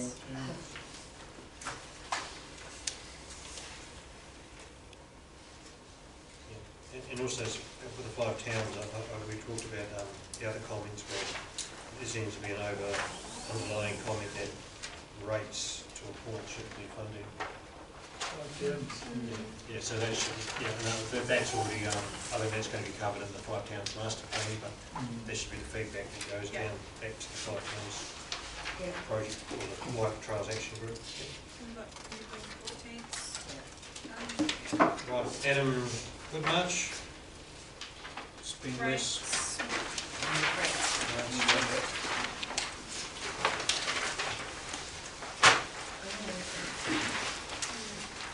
I'm going to have a break. Rita, I'll let you Okay, sure. Okay. Town parking. We've already got that one. 5 towns trails, that's on the board. Town centre development. Got that really. Traffic. Increased traffic on Dalefield Road. Speeding cars. Pass that to speed committee. Who wants us? Sorry, they also mentioned northbound traffic entering into Holloway Street, allowing that again. And they want to stop owners and staff parking on State Highway 2. We do have that up there, don't we? Like a review of town centre parking / in and outs. Yep. Yes. Yeah. Yeah. So, why doesn't the council for recycling just transfer? Okay, well, we need to, as part of deliberations.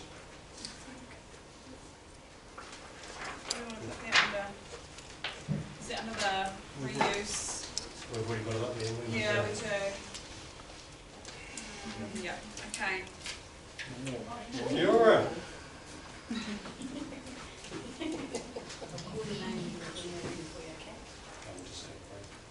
Yeah.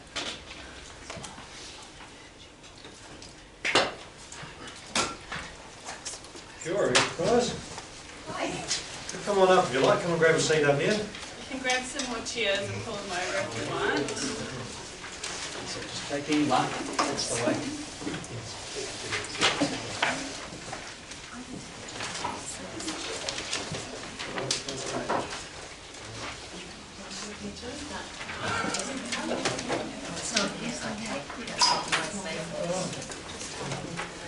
Well, welcome, Molly. Thank you so much for coming around.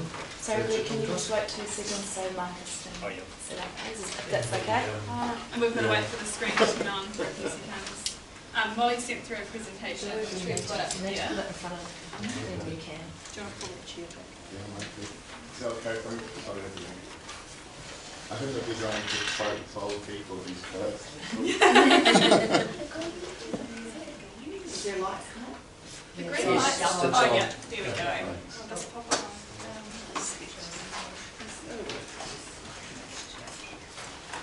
So welcome, Molly. It's very, very cool to have you here coming to talk to us about your ideas for our 10-year plan. So I'm Greg Lang, I'm the Mayor of Carterton, and we're all going to introduce ourselves, starting with Jill. Hi, I'm Jill. I'm Jill's a Robin. councillor, yep. I'm Brian. Hey Molly, I'm Rebecca. We've talked a lot. Lovely to meet in person finally. I'm Rob. I'm Steve. And I'm Dale. And over here we have our management team. We'll start with Glenda. Yep. Hi, I'm Glenda. Hi, I'm Jane. I'm Jerry.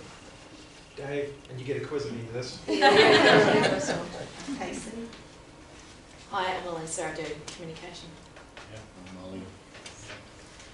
So I'm going to hand it over to you now. So just like everyone else, we're giving everyone 10 minutes to talk, and then we want to ask you questions as well. So I'll move out of the way so I can watch the presentation as well. And I'll leave it to you. And just tell me when to beat the button. Move that along. Oh, okay. Do you want to do it? We'll see how far. Oh, just do like the next arrow. Yeah. You want to try? Hello everyone, my name is Molly O'Dwyer and I'm a Year 6 student at St Mary's School, and I would like to talk to you today about upgrading the 6-foot deep slide at the Carterton pools. There are many reasons why I feel the slide should be updated, and here are just a few.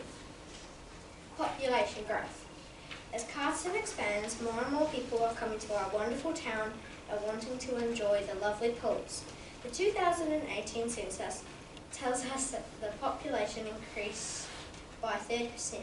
That's 30% more people wanting to swim. Park upgrade.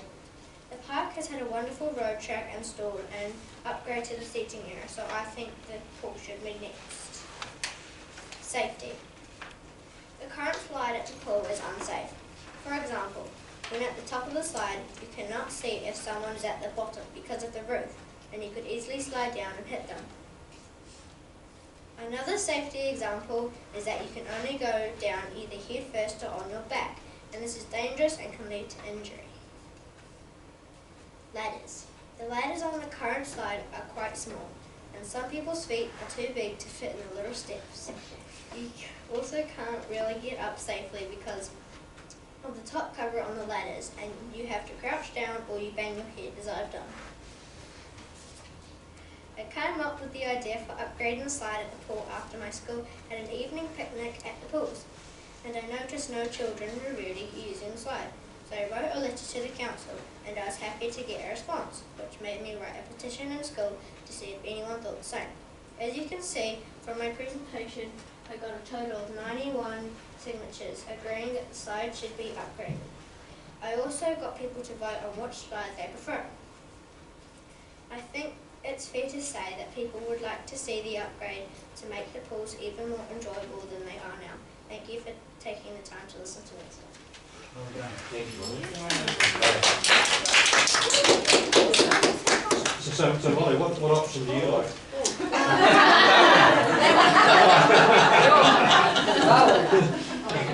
That one! Mum and Dad are happy if their rates go up. My favourite one is the first one. Yeah, Option okay. one. That one. That one. That one there. That's pretty cool. A lot of, I got, so at first, it was when I did have like a little group, and I did want a cool tube slide, kind of like the second one. But then one of the people in my group said, no, don't do that because some people are claustrophobic like her. So we thought it can't, and we don't really want it to be just plain a boring slide. So we want open and fun and yeah. Very cool. Thank you. So I'm sure we want to ask questions. So questions? Go back to option one again, please. Was that picture off the internet or is that from a pool that you've seen? Internet. So what did some of your friends think of what you were proposing? So a lot of them thought it was quite good, and when I asked them, they said, yeah, I think it should be upgraded because when I was at my nana's house, my uncle, he said that slide's been there since he was my age. So I thought it could be a little bit upgraded because no one really uses it anymore. So the slide that this is the third one. How old do you think the oldest child should be that uses it? Well, You can use it, Greg. Thank you. yeah. I have used the one that's there. Any age, I guess. Any age. If you think you're capable of doing it. I like that. Yeah. Molly, in the your comments, you say that you would like an open roof. Yeah. Now, do you mean just a cage for safety, or? So with the current slide, when you go up the ladder, you're in quite a small space, and when you're in the roof part, you can't see if someone is below you, because sometimes if you're with a friend, the friend could be down either side to say if it is safe to go. But sometimes if you're by yourself and you go down, you could hit someone that's there playing or doesn't realise that you're up there and going to slide down. Yeah, safe railing would be good just for like little kids if they wanted to go on it, but there is the medium pool slide that they probably would go on. So that's pretty good. Yeah, thank you. Thank you. And when would you think you would like to see it being installed? Like Some. Okay. Because what we're doing is we're doing a 10-year plan, and we don't want you to be 20 by the time we do it. Yeah. So any other questions? Steve? Molly, I'm just wondering, while you were talking about this with your friends, did you talk about any other things that you might like at the pool? Well, there was a boy in my class, and he did make a suggestion about like they should make the diving board a bit bigger, because maybe a bit wider, because he said that a lot of people stand on it while they're waiting. So he said it could be a bit wider. And another person suggested just some mats on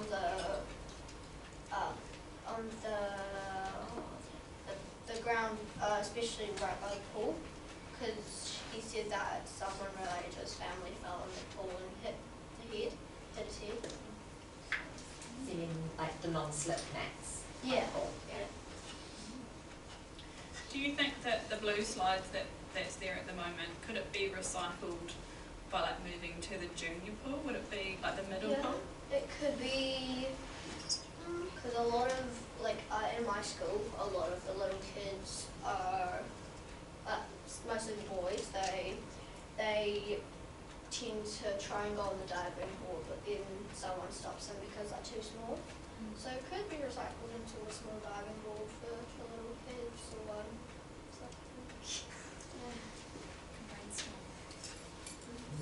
Cool. So, yeah, any other questions? Remind me, how old are you, Molly? 10. This is a fantastic presentation. I think it's Mum over there, Mum and Dad proud. Is the teacher here as well? Yeah, she's done really well. My goodness, this is awesome. I'm so pleased that you come along to talk to us today. Thank you. Thank you. And just a question from me. What made you really come along?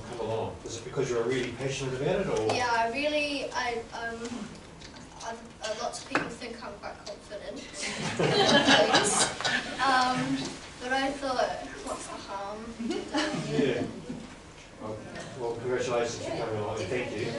And tomorrow we're going to be discussing everything that's been presented to us, and the written ones, submissions as well. And so we'll talk about it tomorrow, and yeah, we'll see where we land. But thank you, and everyone's asked questions, and we know exactly where you've come from. So very much appreciate it. Thank you.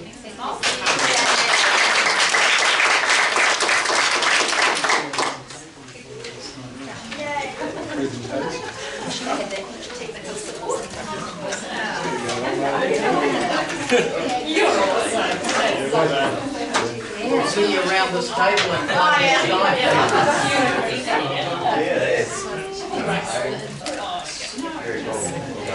I just took like a series of short videos and I'll send you the easiest way because I'm too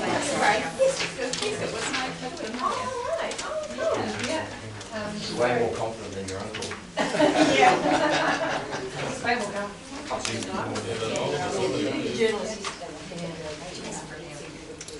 Okay, we'll re-adjourn. Awesome. Well, we're still going. Thanks very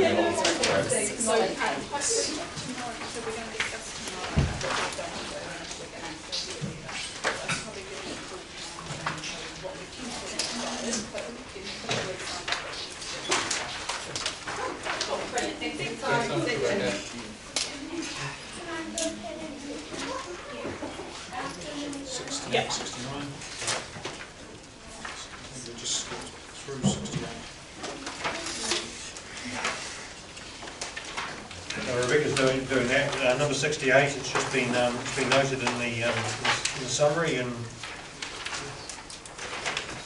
in the report. So. Oh yeah. Okay, any other items in the submission that aren't already on our report? There was mention in one of the submitters about rates for emission and stuff. Yeah, and they suggested that there was changes. So are our residents getting the most opportunity that there exists? Rates rebate, sorry, yes. Is that something? I think it just goes up by inflation, doesn't it? Yeah. Okay, well they mentioned that. John Curley. It's about financial contributions. Yes. I don't think there's any new issues in there. No. Okay. Okay. Submission 70 from Nick Curry. Nothing new to note in that one. Sarah Webster. EV charging and go hard with the art. Yeah, overall vision. So we do have identity on the board, don't we? So is that identity or is that vision for the town centre? Is that the same? I feel like she is requesting a specific theme and branding for the town. We'll put that as other matters, because that's something that's brought up. Yeah. Yeah, and it's generically happening, but we need to, because it's been pointed out, we need to address it. Yeah, and we've got EVs up there already. And she mentions council involved with spaces and purchases.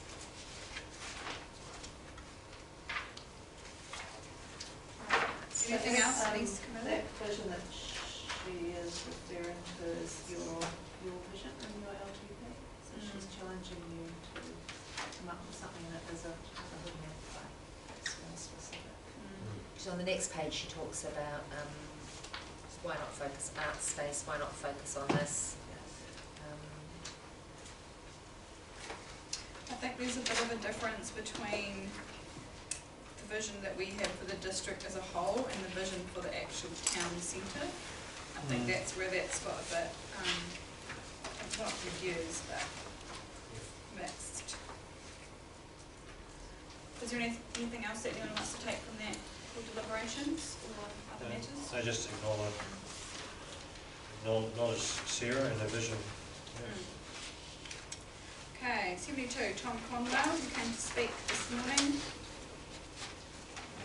It's more about access to Carrington Park, wasn't it? Yeah. Moving the tennis courts. There's sort of a little bit more long-term vision, but I think there's some really good thoughts in there. So we so we deliberate on the town on the car parking. Yeah. We should factor that in.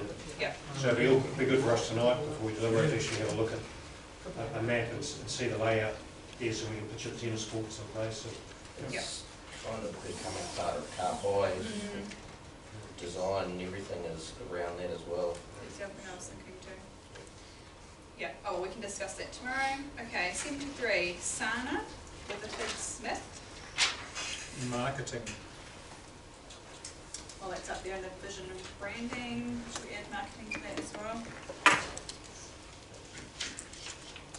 74, Eddie Hemrow. Nothing to add there. 75, Polly Elizabeth, nothing to add as well. 76, Mr. Ashby, same thing. 77, same thing. 78, Mark Van Anson. Oh, yep. Cycle path, which, yep, will be discussed. That feedback can be passed to the Trails Action Group as well. Yes. 79, Jess James. Talking about more parking spaces available on Holloway Street, as it can be dangerous parking. So that's going to be discussed already. Submission 80, John Barron.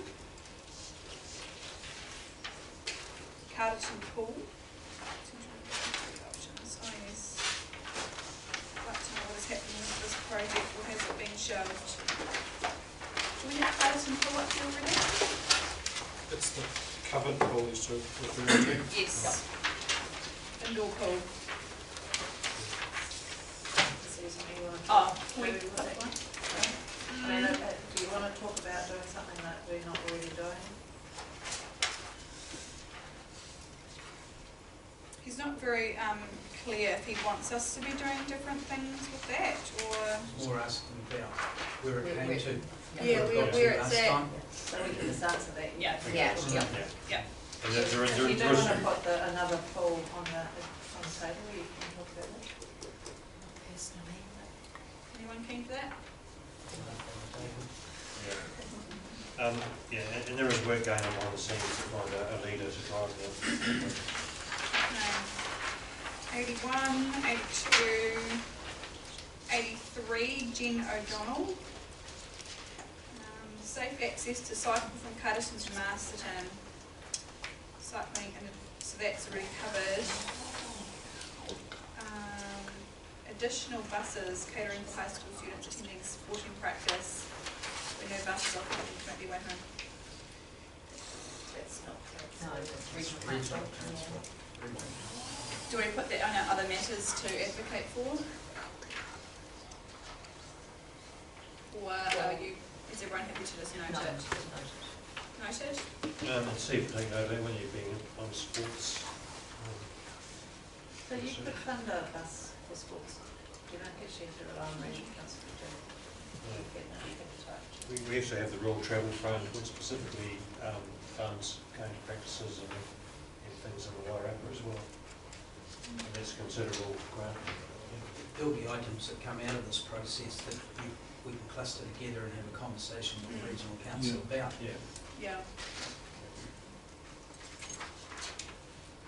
It'd be good to have a discussion actually, because there was a pilot program down in Timaru, which I'll be quite happy to have that conversation with, of using an app, you know, and having a van come pick people up rather than buses. And it's cost neutral. Well, there's that new rideshare thing that just launched, the Wairarapa, so. Yeah. Yep, so I'll have that here. Okay, 84. Jenny Spank. Just focus on CBD. Oh, so yes, she's put them in for her order of preference. Oh, yeah. Is there anything else here that we haven't already covered?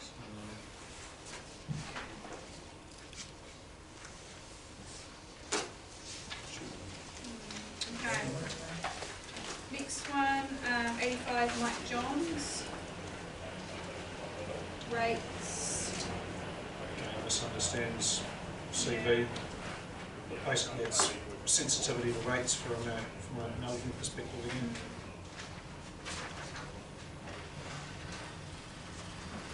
Okay. 86.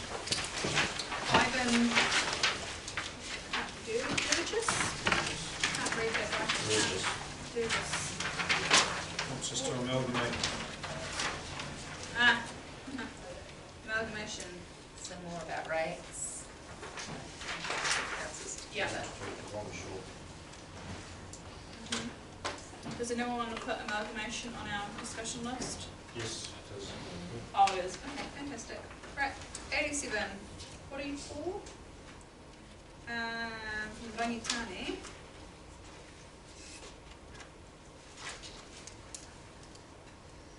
So this talks about the loan to Milko. Yeah, we've got that up already. Partnership with iwi. RMA States and Conservation with Māori iwi. Okay, that's definitely something we can follow up on. We do have relationships at the moment, but it's how we enhance those partnerships. People And- don't get it, do you? Sorry?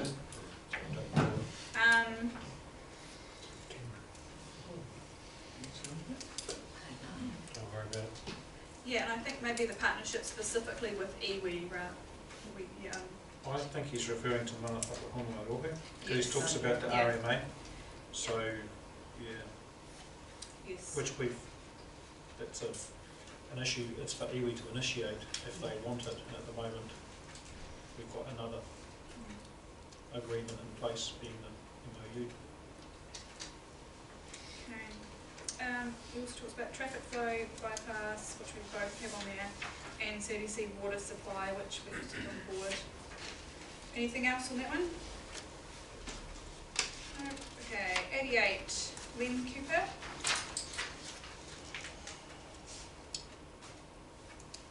Prudential spending, infrastructure, Cost overruns. cost overruns. Okay. Have we got those covered already? I believe we do. Right, Maureen Winther.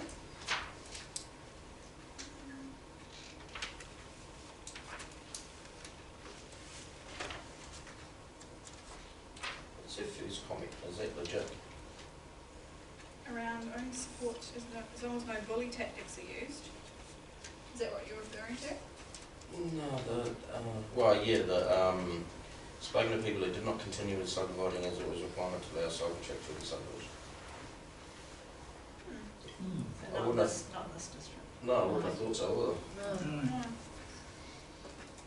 Interesting. Car parks.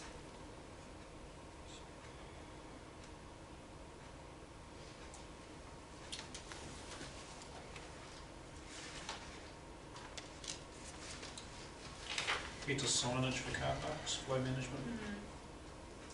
Another call for a trash pallets type thing, which we've got. And that xeriscaping thing, I think it's just a typo in the plan. I forget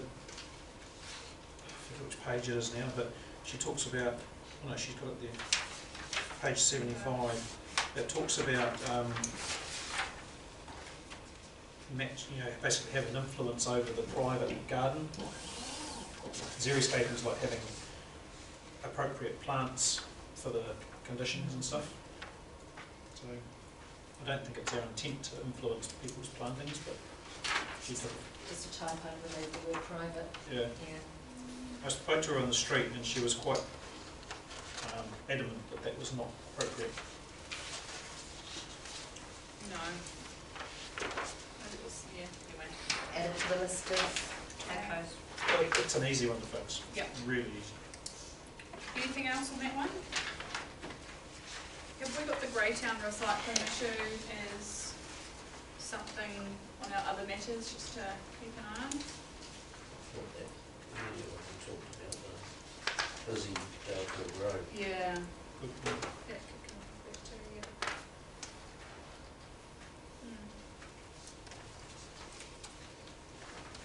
Okay, is everyone happy with that one?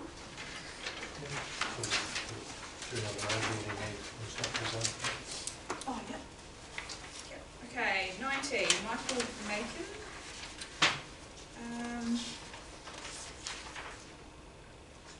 Approach, doesn't have to must be, yeah, 30-year loan.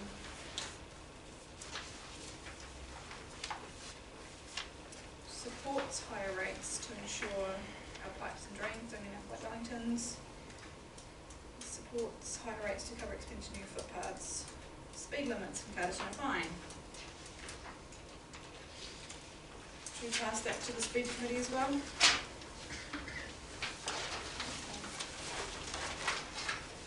Anything else on that one? Okay, we adjourn the meeting to 4 o'clock. Should we just do a 15-minute break? Crack on That's first. 15-minute break then? If that's all right with everybody else. Sounds good. I'll be really keen to get through the written ones, so tomorrow we can focus on deliberations. Because as we go through further, there'll be more items that we've already put on this. Yeah. You comfortable with that? Yep. Okay, so 3:45. Shall we pull out a couple of tables so that we can put stuff in front of us? Yes, because you can sit how you like, Yeah. everybody else can have to talk to you. Yeah, that would be really beneficial. We'll just turn around.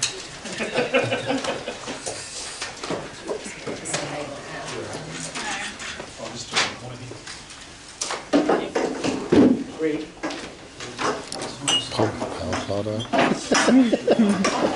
Sorry about that. It's too complex for me. Dave. I've only got hammers. Doesn't want the first time, I just get a bigger hammer.